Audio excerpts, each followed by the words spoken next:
प्रतिमा का रंग स्याह हो गया, अशुद्ध हो गई मेरी प्रभु की प्रतिमा। ये क्या किया हनुमान?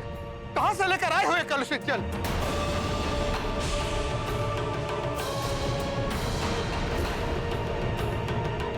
इसके एक स्पर्श से मेरे प्रभु की प्रतिमा अशुद्ध हो गई। देवी अंजना, बहुत विश्वास था ना अब तो अपने पुत्र पर? बहुत पक्ष ले रही थी ना आप अपने पुत्र हनुमान का? देख लिया उसका परिणाम। अब भी क्या आप बोलेंगी ये दोष रहित है? मैंने पहले ही कहा था इस बालक की चंचलता के साथ मेरी भक्ति का कोई मेल नहीं है। व्याधान डालेगा मेरी पूजा में ये, और वही हुआ। खंडित कर दी इसने मेरी पूजा। रुष्ट हो गए मेरे प्रभु मुझसे। मेरे वर्षों की भक्ति, साधना, सेवा सब कुछ नष्ट हो गई। माँ, मैंने तो वही किया जो ऋषिवर ने मुझसे करने के लिए कहा था। ब्रह्म मुहूर्त से पूर्व ही चंद्र सरोवर का जल लेकर मैं आ गया। उसके पश्चात मुझसे कहाँ भूल हुई ये मुझे स्वयं ज्ञात नहीं है। बस चुप रहो बालक, अब एक और शब्द नहीं सुनना चाहता हूं मैं तुम्हारे मुख से। मेरे हाथों से मेरे प्रभु की प्रतिमा पर अशुद्ध जल चढ़ाकर उसे अशुद्ध करने का घोर अपराध, महान्याय और महादोष किया है तुमने। हनुमान से इतनी बड़ी भूल कैसे हो गई? कहीं क्रोधित होकर ऋषिवर उसे एक श्राप न दे दे। तुम्हारे कारण मेरे प्रभु की प्रतिमा अशुद्ध हुई है, और अब उसे शुद्ध करने का भी उपाय तुम ही करोगे उद्दंड बालक। अन्यथा मेरे क्रोध, मेरे श्राप से कोई तुम्हारी रक्षा नहीं कर सकता। क्षमा ऋषिवर, बालक की भूल समझकर क्षमा कर दीजिए हनुमान को। ऋषिवर, मैं याचना करता हूँ, मेरे पुत्र को क्षमा कर दीजिए। मैं वचन देता हूँ, प्रभु की प्रतिमा को शुद्ध करने के लिए आप जो कार्य कहेंगे मैं करूंगा। नहीं, नहीं, नहीं। प्रतिमा का शुद्धिकरण इसी उद्दंड बालक को करना होगा। बहुत दंभ है ना इसे अपनी भक्ति पर। क्या था प्रभु स्वयं आकर अपने हाथों से इससे भोजन प्राप्त करते हैं। इसके उन मिथ्या वचनों का ही यह अनिष्टकारी प्रभाव है। इसके भक्ति के दोष का यह परिणाम है। ऋषिवर, मुझ पर कृपा कीजिए, क्षमा कर दीजिए मुझे। तो गंगा जल नहीं, स्वयं गंगा लेकर आओ, गंगा लेकर आओ यहाँ।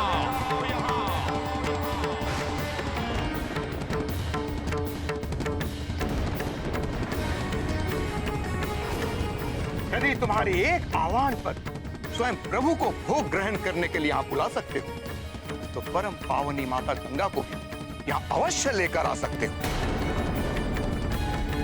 और स्मरण रहे हनुमान, गंगा मैया के यहाँ आके प्रभु की मूर्ति को शुद्ध करने तक मैं अन्न जल सब त्याग करूंगा।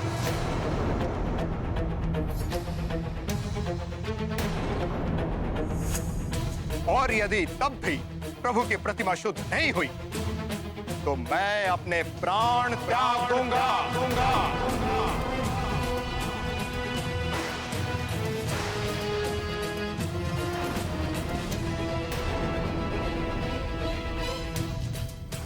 जिसके पाप का वहन तुम्हें करना पड़ेगा हनुमान।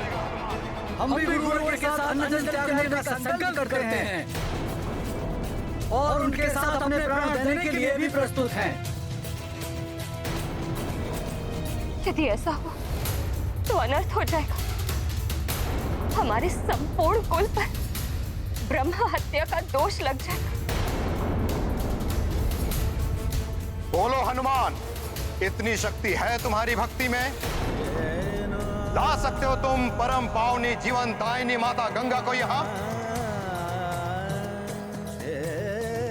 परंतु ये कैसे संभव हो सकता है? माता गंगा के प्रवाह को कौन परिवर्तित कर सकता है? माता गंगा को यहाँ कैसे लाया जा सकता है? बोलो हनुमान, है तुम्हारी भक्ति में इतनी शक्ति? ऋषिवर, इतनी कठिन परीक्षा मत लीजिए मेरे पुत्र की। वो तो मात्र एक बालक है, इतना कठिन कार्य वो कैसे कर पाएगा?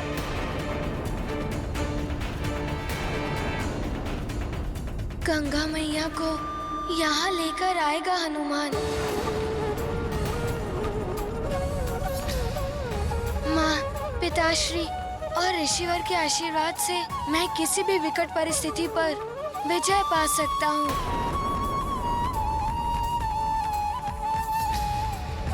गंगा मैया के यहाँ आने से ऋषिवर की पूजा पूर्ण होगी और मैं दोष मुक्त हो जाऊंगा। माँ, ये कैसा संकल्प ले लिया तुमने पुत्र? तुम्हें ज्ञात है कि ये कितना कठिन कार्य है? कैसे लाओगे गंगा मैया को यहाँ? कौन सहायता करेगा तुम्हारी?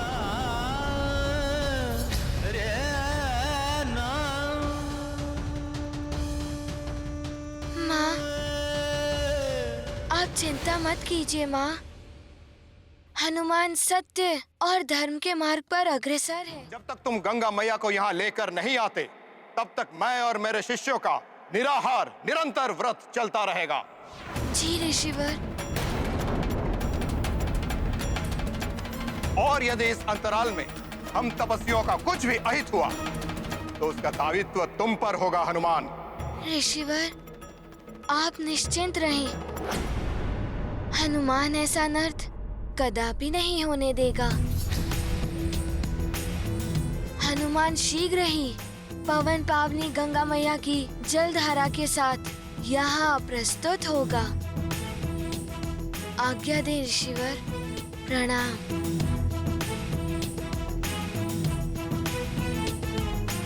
प्रणाम माँ। प्रणाम पिताश्री।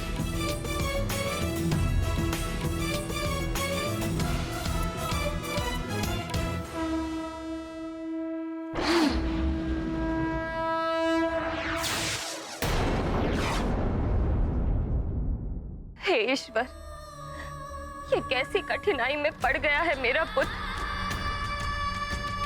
कैसे लेकर आएगा वो गंगा मैया को यहाँ? अब आप ही उसकी रक्षा कीजिए प्रभु। निकट भविष्य में आप पर महासंकट आने वाला है हनुमान। कैसा संकट दुर्ग सिंह गंधर्व जी?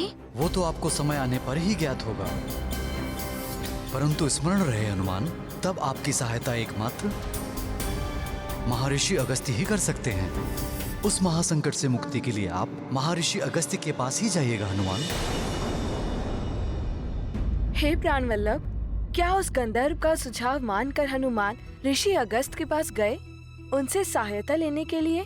और क्या स्वामी, ऋषि अगस्त्य हनुमान की सहायता करने में समर्थ थे? अनुपयुक्त है उनके लिए ये शब्द समर्थ, उससे कहीं अधिक हैं वो। ऋषि अगस्त्य वो ऋषि हैं जिन्होंने मनुष्य रूप में रहकर भी देवत्व प्राप्त किया। जो कार्य करने में देवता भी अक्षम हैं, वो करने की क्षमता रखते हैं ऋषि अगस्त्य हैं। एक बार ऋषि अगस्त्य के ही शिष्य विंध्याचल पर्वत में मेरु पर्वत से भी श्रेष्ठ होने का दंभ उत्पन्न हो गया। ये प्रमाणित करने के लिए उसने अपनी ऊंचाई इतनी बढ़ा ली कि वो धरती पर पहुंचने वाली सूर्य देव की किरणों के मार्ग पर बाधा बनने लगा।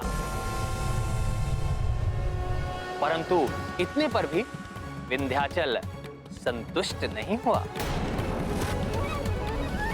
अपनी ऊंचाई को बढ़ाते बढ़ाते वो स्वर्ग तक पहुंचने लगा। संसार में हाहाकार मच गया। तब ऋषि अगस्त्य देवताओं की प्रार्थना सुनकर संसार का कष्ट दूर करने के लिए विंध्याचल पर्वत के पास पहुंचे।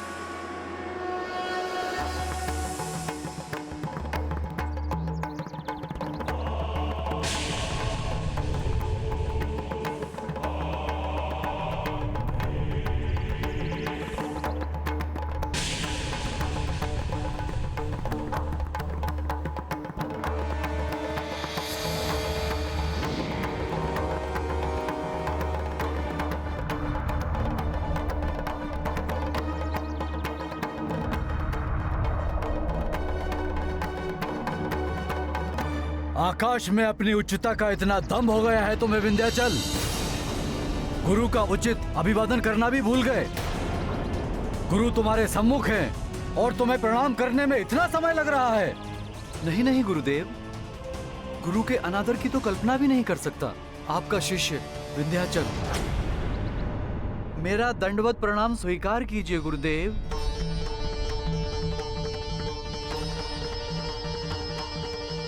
कल्याण हो।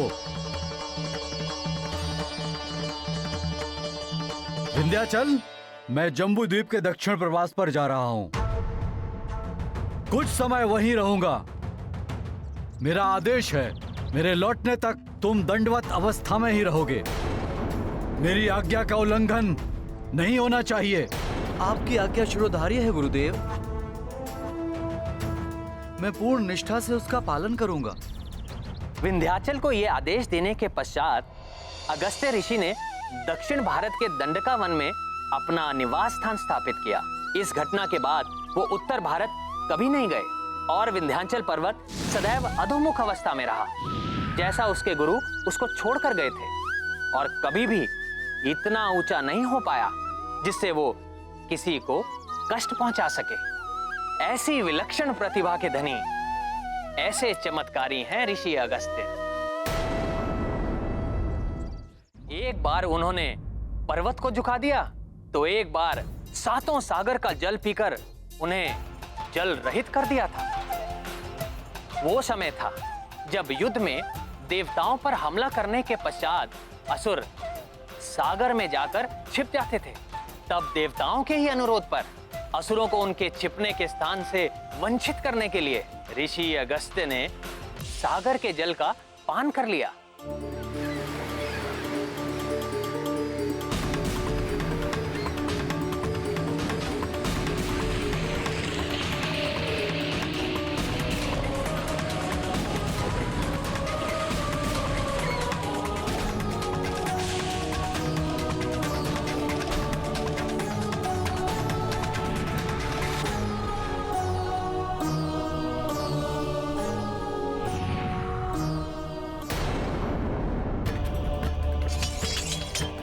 फिर जब देवताओं का संकट टल गया, तब स्वयं ब्रह्मा जी के आग्रह पर ऋषि अगस्त्य ने सागर का जल लौटाया।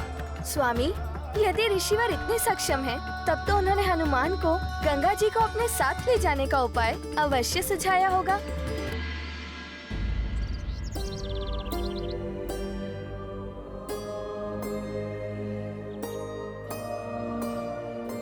मात्र प्रभु प्रतिमा को ही नहीं, परम पावनी माँ गंगा की सहायता से तुम्हें संपूर्ण जम्बू द्वीप को सदा के लिए शुद्ध करना होगा हनुमान।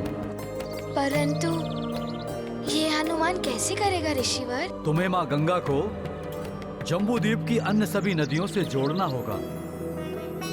परम पावनी माँ गंगा की पवित्र जलधारा यदि समस्त नदियों में प्रवाहित हो जाए तो उनका जल भी पवित्र हो जाएगा। परंतु इस कार्य की पूर्ति के लिए हनुमान को क्या करना होगा ऋषिवर? मैं अगस्त्य स्वयं तुम्हारा मार्गदर्शन करूंगा हनुमान। माँ गंगा का पवित्र जल जम्बू द्वीप की समस्त दिशाओं में प्रवाहित होकर प्रभु प्रतिमा के साथ अनंत काल तक इस धारा को शुद्ध करेगा। इतना महान कार्य करने का हर संभव प्रयास करेगा हनुमान। परंतु ऋषिवर, ये तभी संभव है जब मैं गंगा माँ को अपने साथ आने के लिए मना लूं। उसके लिए क्या करना होगा हनुमान को? माँ गंगा तुम्हारे साथ जाए, इसमें मैं तुम्हारी सहायता करने का प्रयत्न करूंगा। परंतु इसके पूर्व तुम्हें मुझे एक वचन देना होगा हनुमान। कैसा वचन ऋषिवर? प्रभु राम के वाण की दिशा को परिवर्तित करने का वचन देना होगा तुम्हें मुझे।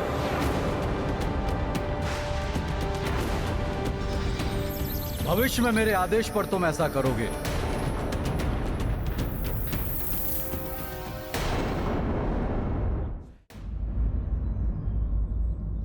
ये कैसा वचन है ऋषिवर? स्वयं के प्रभु स्वामी प्रभु श्री राम के बाण की दिशा को परिवर्तित करना, ये अधर्म नहीं होगा ऋषिवर?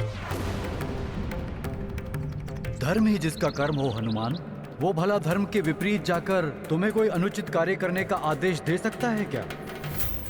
नहीं ऋषिवर। ऋषिवर, आप मेरी इस बात को अन्यत्र ना लें। प्रभु राम के बाण की बात सुनकर मैं कुछ क्षण के लिए विचलित हो गया था। हनुमान आपके पुण्य प्रताप एवं धर्म निष्ठा पर संदेह करने की दृष्टता कैसे कर सकता है? आप तो सर्वज्ञाता हैं। आपके इस आदेश में अवश्य जगत के कल्याण का कोई रहस्य निहित है।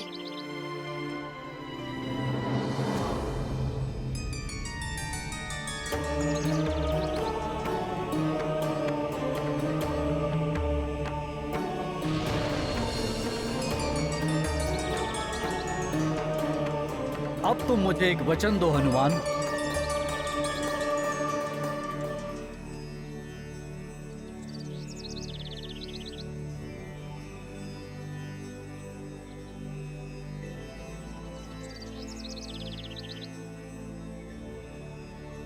ऋषिवर, मैं अंजने हनुमान आपको वचन देता हूँ।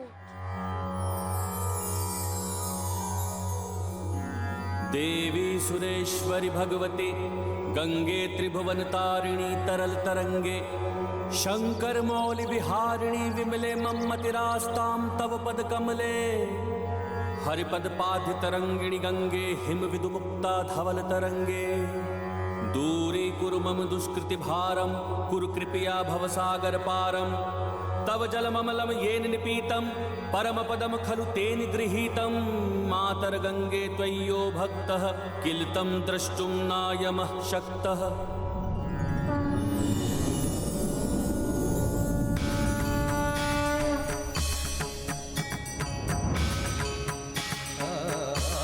प्रणाम गंगा माँ। प्रणाम ऋषिवर। प्रणाम गंगा माता। कल्याण हो पुत्र हनुमान। माँ गंगे, मेरे आह्वान पर आपने शुभ दर्शन दिए, मैं कृतार्थ हुआ माता। मेरी एक प्रार्थना और स्वीकार कीजिए माते। हनुमान के साथ सुमेरु सरोवर तक जाकर हनुमान को संकट मुक्त कीजिए। अपनी पावन जल धारा को जम्बूद्वीप की समस्त नदियों से जोड़कर उन्हें भी पवित्र करने की कृपा कीजिए माते। ऋषिवर, मैं हनुमान के साथ अवश्य चली जाऊंगी, परंतु मैं अपने तीव्र वेग के कारण चिंतित हूँ।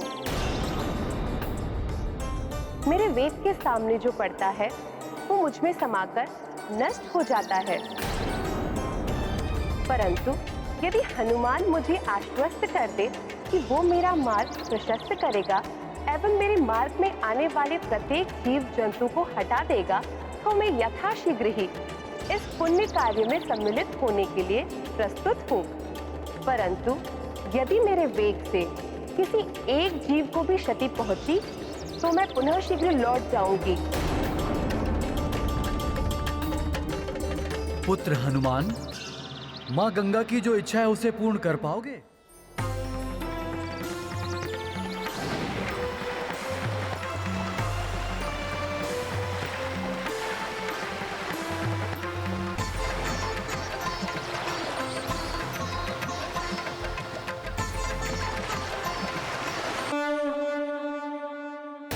मेरी भूल के कारण हनुमान इतने बड़े संकट में पड़ गया।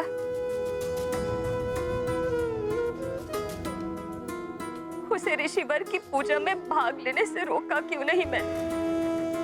हे शिव शंकर, हे कृपा निधान, ऋषि अंगिरस के प्राण ब्रह्म हत्या के घोर पाप से संपूर्ण कुल की सुरक्षा हनुमान की सफलता पर निर्भर है।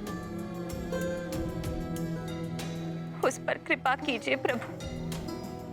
मेरा लाल गंगा मैया को लेकर सकुशल यहाँ लौट आए।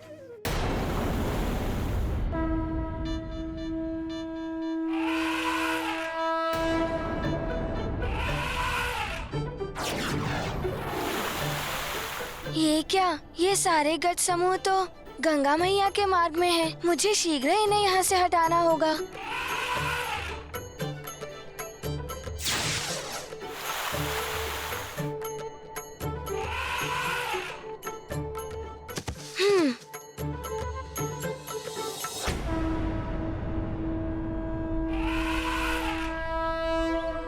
हे गजराज, गंगा मैया की प्रचंड धारा इसी ओर आ रही है। उनसे आपको क्षति पहुंच सकती है। कृपया यहाँ से हट जाइए।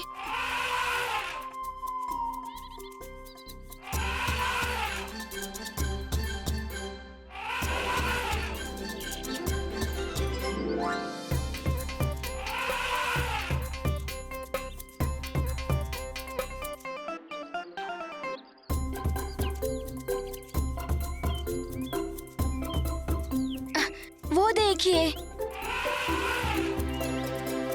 देखिए कितने स्वादिष्ट भोजन उपलब्ध है आपके लिए। फल, पत्ते, दूब सब है उधर। जाइए ना।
तुम चिंता मत करो प्रिय, हनुमान अवश्य सफल होगा। भगवान भोलेनाथ उसकी सहायता अवश्य करेंगे। हाँ स्वामी, हनुमान की माँ ने भी ये निश्चय लिया है। अपने पुत्र की रक्षा के लिए मैं अपनी अंतिम श्वास तक महादेव की पूजा करूंगी। उन्हें मेरे पुत्र हनुमान की सहायता करनी ही होगी।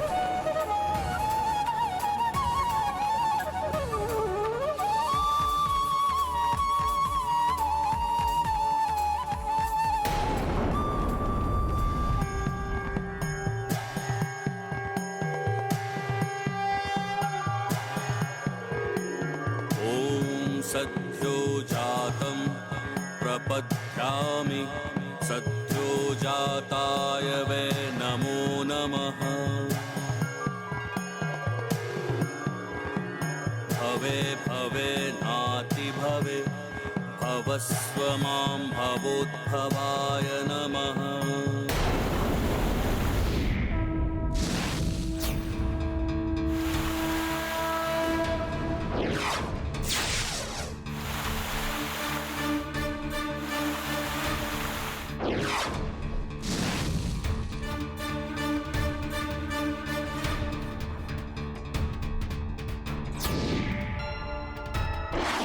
ये क्या? ये पर्वत भी गंगा मैया के मार्ग में है। इनसे टकराकर गंगा मैया जिस भी दिशा को चुनेंगी, वहाँ के सारे प्राणी को प्रभावित हो जाएंगे। मुझे शीघ्र ही कुछ उपाय करना होगा। यदि मेरे वेग से किसी एक जीव को भी क्षति पहुंची तो मैं पुनः शीघ्र लौट जाऊंगी।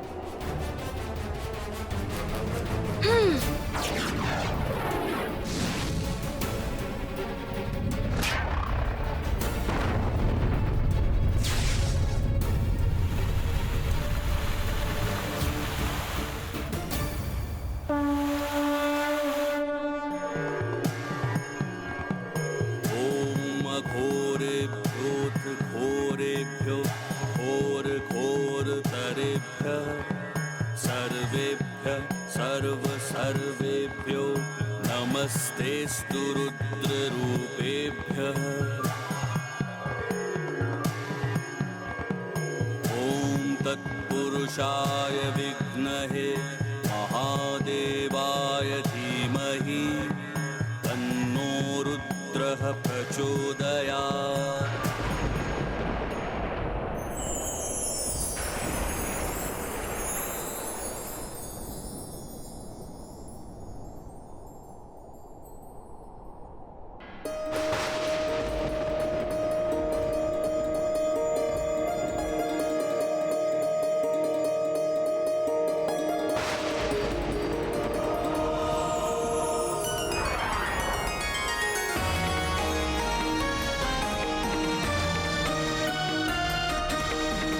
प्रणाम त्रिदेव। प्रणाम त्रिदेव।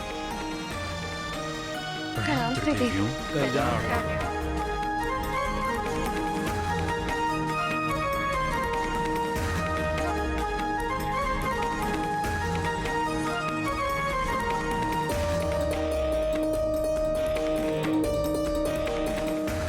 हमारा अहोभाग्य जो हमें आपके दर्शन प्राप्त हुए त्रिदेव।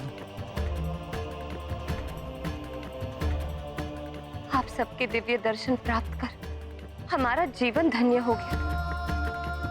अपना आनंद व्यक्त करने के लिए शब्द नहीं है हमारे पास। हमारा जीवन सफल हो, हम कृतार्थ हो। देवी अंजना, आप कब तक इस प्रकार हनुमान के लिए चिंतित होकर प्रार्थना करती रहेंगी? हे देवेश्वर, एक माँ का हृदय तो सदैव अपने पुत्र के लिए व्याकुल ही रहता है।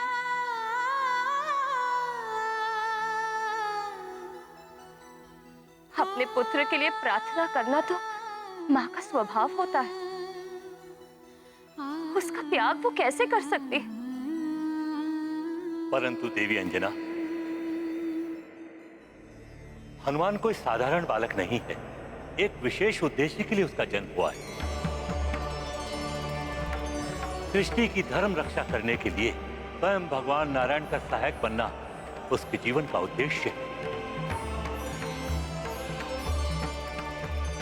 माता पिता के रूप में आपने हनुमान को उत्तम संस्कार दिए। उन संस्कारों के साथ देवताओं और हम त्रिदेवों से प्राप्त हुए शक्तियों ने हनुमान के व्यक्तित्व को पूर्ण बना दिया है। परंतु अब वो समय आ गया है जब आप दोनों को हनुमान के जीवन से पृथक होना होगा।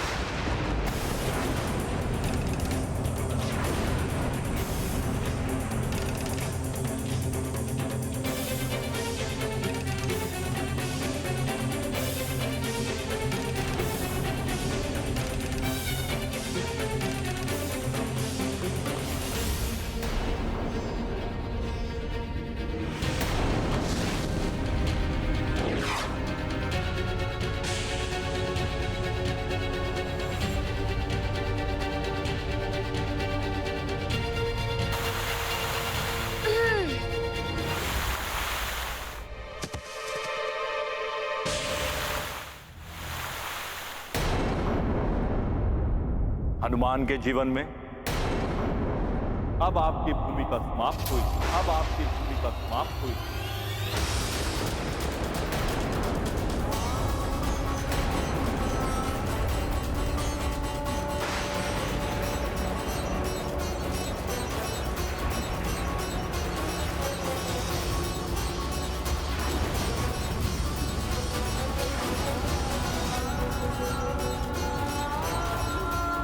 अब जीवन के अन्य पड़ाव उसे स्वयं तय करने। महादेव, ये कैसे हो सकता है? एक माँ अपने पुत्र से दूर कैसे जा सकती है? इतनी कड़ी परीक्षा ना ले हमारी प्रभु, ये हमारे लिए असंभव है।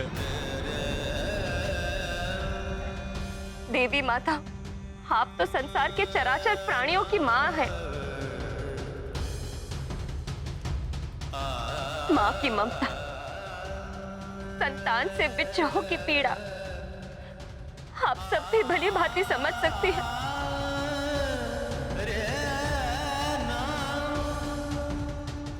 आप बताइए ना प्रभु को कि एक माँ अपने पुत्र के बिना जीवित नहीं रह सकेगी। देवी अंजना सत्य कह रही है स्वामी। मृत्यु से भी अधिक पीड़ादायक है पुत्र के लिए मां का विक्षोभ। सत्य है।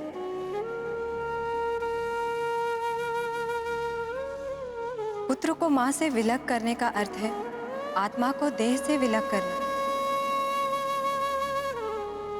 किंतु माता पिता के पुत्र मोह के ये बंधन हनुमान के देव कार्य में बाधक बनेगी।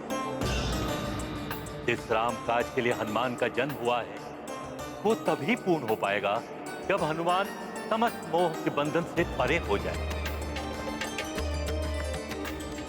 मेरे राम अवतार का उद्देश्य हनुमान के बिना अपूर्ण रह जाएगा।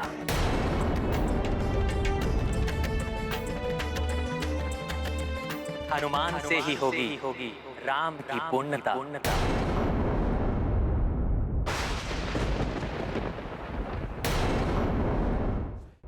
किंतु स्वामी, हनुमान तो संबंधों के बंधन से मुक्त हुए बिना भी ये कार्य कर सकता है।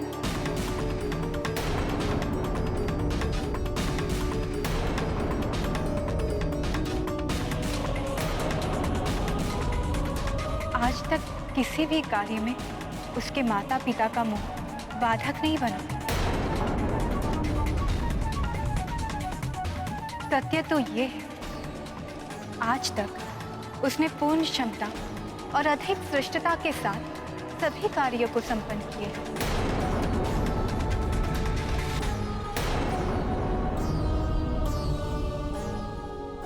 अभी तक के किए हुए कार्य हनुमान के जीवन का लक्ष्य नहीं थे।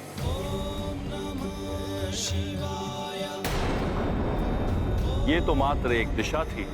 हनुमान के जीवन का लक्ष्य तो बहुत विशाल है, जिसे पूर्ण करने के लिए उसे अपने माता पिता से विलग होना ही होगा।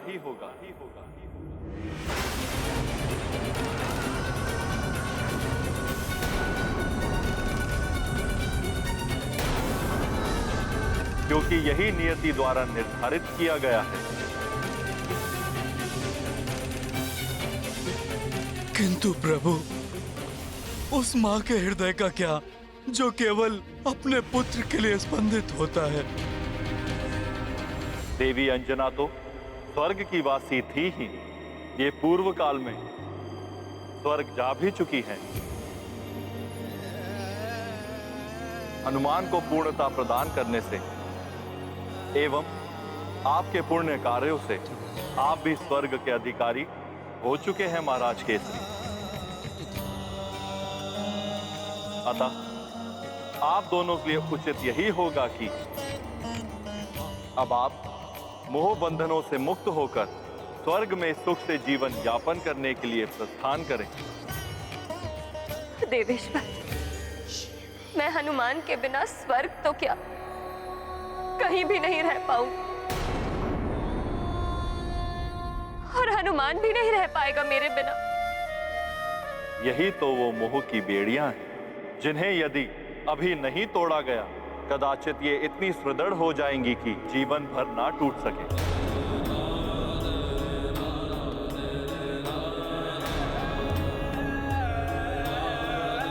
इससे हनुमान के जीवन का उद्देश्य अपूर्ण रह जाएगा। अतः आपको स्वयं को प्रबल बनाकर जैसा मैंने कहा है वैसा ही करना होगा। ये कैसे हो सकता है प्रभु? एक और तो हनुमान गंगा जी को यहाँ लेकर आने के कठिन कार्य को करने गया है, दूसरी ओर ऋषि अंगिरस भी अनशन व्रत पर बैठे हैं। कुछ अनिष्ट हुआ तो कौन संभाल पाएगा मेरे पुत्र को? उसके लिए आपको चिंता करने की आवश्यकता नहीं है। हनुमान अवश्य सफल होगा और जो भी होगा नियति के अनुसार ही होगा।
उसी प्रकार पुत्र से विक्षोभ अभी तक के समस्त सुखों को बहा ले जाएगा और पीछे छोड़ जाएगा एक उदास और शून्य सा जीवन।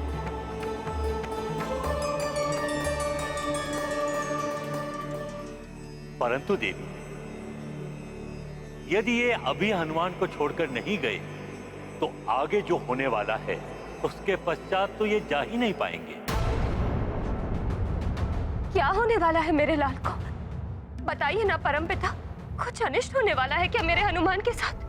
शापित होने वाला है हनुमान, शापित होने वाला है हनुमान, शापित होने वाला है, शापित होने वाला है, शापित होने वाला है, शापित होने वाला है, शापित होने वाला है, शापित होने वाला है, शापित होने वाला है,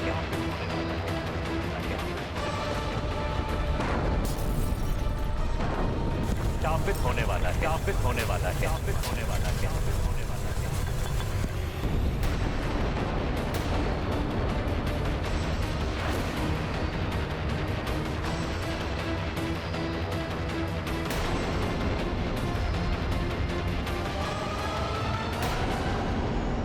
किंतु क्यों?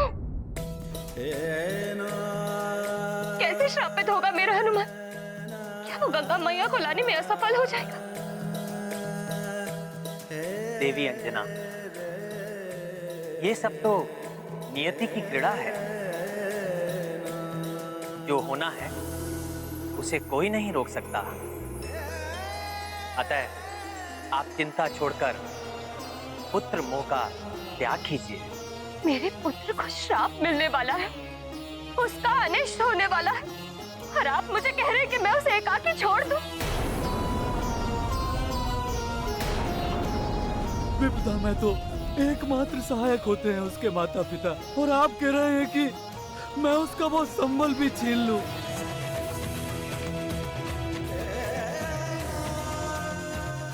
स्वर्ण जितना तपता है उतनी ही उसकी चमक बढ़ती है। और फिर हम हैं ना हनुमान की देखभाल के लिए।